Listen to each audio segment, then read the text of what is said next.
guess you say in your book that we are essentially kind of in 1937, the equivalent of 1937. When Hitler invaded, before Hitler invaded Poland So, in World War II. How do we prevent ourselves from getting to 1939? Is this what you're saying? First of all, I'd like to say that arms and ammunition and the terms on which you're giving to Ukraine, you're not giving a 20th of that to Taiwan. You're not giving a 20th of that to India. Taiwan and India are paying top dollar for US arms. You're not offering THAAD free of cost because it will benefit US security to India. There were some informal feelers for THAAD when some of us were actively working against India buying the Russian S-400 system. It turned out I was right. I said, watch out. If a real wartime situation comes, we're going to find it difficult. I said, buy all the oil you can from Russia, but don't buy their defense. But they said, where's the alternative? There's no alternative. The Americans are simply not ready to give us THAAD unless we become full-fledged military allies, which basically mean do what the Americans want us to do. And when that means support the Ukraine war against Russia, which you're not going to do. It's like saying support the Vietnamese war against the Vietnamese. We didn't do that. We're not going to do that. So that is the point, that I'd like to say. We have to build an alliance system. Like the alliance system in the Second World War came very late. It came in 1941 after so much of bloodshed and so much of conquest. Please, this time around, let's make it come at least technically 1939, but there the Russians were not in because of the fact that the British and the French refused essentially Stalin's repeated offers of a partnership against Hitler. He turned to Hitler. So there was only Britain, France, and a very pacifist United States, by the way, at that point in time. Only Britain and France against Hitler. Don't make that mistake now, please. Any country that is challenged, come together, form an alliance. Let's have 1941 in 1937. Well, thank you very much for joining us. Once again, the book is Cold War 2.0, Illusion versus Reality. We'll put a link below. Where can anyone watching want to follow you? Thank you. Bless you. God bless all of us. God bless democracy. God bless all of us. God bless the Chinese people. God bless the Indian people. God bless the American people. Because people, I can tell you, are different from authoritarian systems in a way that they are not so entirely different in capitalist systems. Thank you.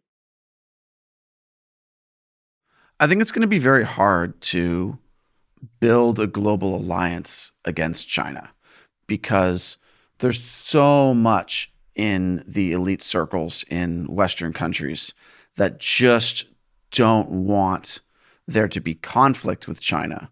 And so as part of that conflict avoidance, whether it's for business interests or ideological reasons, as part of that conflict avoidance, they don't want to create alliances ahead of time because that would anger the CCP. Yeah. Yeah, you're right. Like, this is the big challenge in beating communism, that we have like this group of elite that is supporting the Chinese Communist Party. I guess what we need to do is like have some kind of uprising of the people to overthrow the elite who rule over us and oppress us. And that's how we beat communism. Great idea, Chris. And who will lead this uprising of the oppressed? Well, I'm not doing anything right now after this podcast, so I volunteer myself. Chris Chappell for Supreme Leader. For life. Actually, that reminds me, I saw something on Twitter where this former teacher was talking about a social experiment he did in his classroom where he basically gave students extra credit tickets based on how early they got to class. So the earlier you got there, the more tickets you had. So then the people at the end had almost no tickets. And so he didn't do anything for the whole class and kind of let the classroom figure it out for themselves. And there was a girl who managed to through her charm and charisma, convince the people who came later who didn't have enough tickets to like vote to take the tickets away from the people who came earlier, and then she would redistribute them like fairly among the people. And then so they managed to get the tickets away from the minority group who had not enough power to vote against it. Then she took all the tickets, and then she kept most of the tickets and became like supreme leader. Now, Wow, did that's the brilliant. parents sign off on this social experiment that the teacher just decided to do? It was like a 40-minute classroom period. They're not taking over the world yet. No. Yet. Yeah, well, that's kind of horrifying that it's just there in the hearts of all. High school students? Yeah, particularly, it was led by a woman. Let that be a lesson to you. Watch out for those women. Yeah, I mean, I think it is an interesting lesson that it is, and there are things in the human heart that can go this direction, right? If circumstances permit. And so the way that, like, for example, the U.S. Constitution is designed is to basically slow down everything by distributing power among branches and having checks and balances so that it doesn't happen. And we have a much less efficient government, right? I mean, look at Congress is always arguing, right? But we're also way less authoritarian than probably 80-90% of countries. To be fair, most countries are pretty authoritarian. Well, certainly the majority are absolutely authoritarian, more than 50%.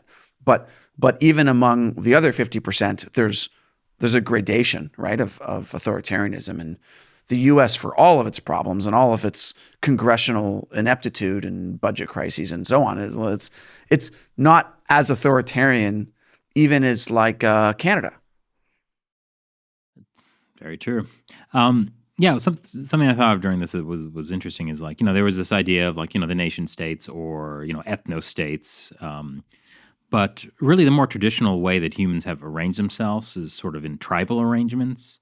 And, tribes, you're a part of a tribe not based on an ethnicity. People in the past didn't have any idea of, like, genetics like that. You were part of a tribe if you followed these same beliefs. And that's kind of what Professor Nalapat was saying, that the world is, again, dividing into these tribal sides. It's like, do you adhere to the rituals and beliefs of democracy and freedom, or do you adhere to this other system being led by China? It's still that communist authoritarianism. And it's challenging because... Oh, go ahead. No, I was just stunned because the entire time I was waiting for the punchline, but you actually had a serious point, and I was taken aback. I was watching you thinking that. Yes. To be fair, I also thought that you were going to spin this into why you should be elected supreme leader. I mean, the facts speak for themselves. But I was going to say, it's true. It's unfortunately more complex than just these two tribes, right? Because, like, India is in so many ways its own tribe. Russia is in so many ways its own tribe, right? Like, everyone's kind of got really different things going on. And, like, you want to build an alliance against the CCP. But, like, the question, for example, to try to include Russia, like, how much concessions would the U.S. have to make to get Russia on board with that? How much concessions, ideological or otherwise, would we have to make to get Iran to side with us? I think you're talking about, like, the other side. like right. You don't. Let's not worry about Iran yet. Like, you're kind of like, how do we get? Well, let's get Blinken on our side. Yeah, maybe that's a place to start. I was going to say Malaysia, but good point. Yeah. Yes. But I mean, I think for Russia, it's going to be pretty hard as long as Putin and Xi are BFFs. So yeah. Right. But I mean, it puts India in a tough position, right? Because India is a sort of, has a lot of trade with Russia and good relations with Russia, but also with the West. And they haven't picked one or the other. Although I think Nalapat's argument, and I may be wrong about this, is that what India ought to do is move increasingly towards the West in terms of, like he said, getting military equipment from the U.S.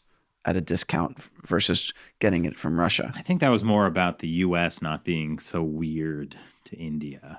Yeah, we kind of don't treat India as well as other countries. In some ways, we don't even treat India as well as we treat China. I believe we have had people on this podcast complaining about that very situation. Yeah, I mean, it's deeply unfair, and besides being unfair, it's also unstrategic if what we want is to have a strong alliance with India. So, in that sense, yes, Professor Nalapat is right. The U.S. needs to, we need to do some changing. That was very folksy of you.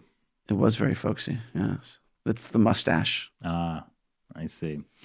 Well, thank you for watching Matt's Mustache. I'm Chris Chappell. I'm Shelley Chong.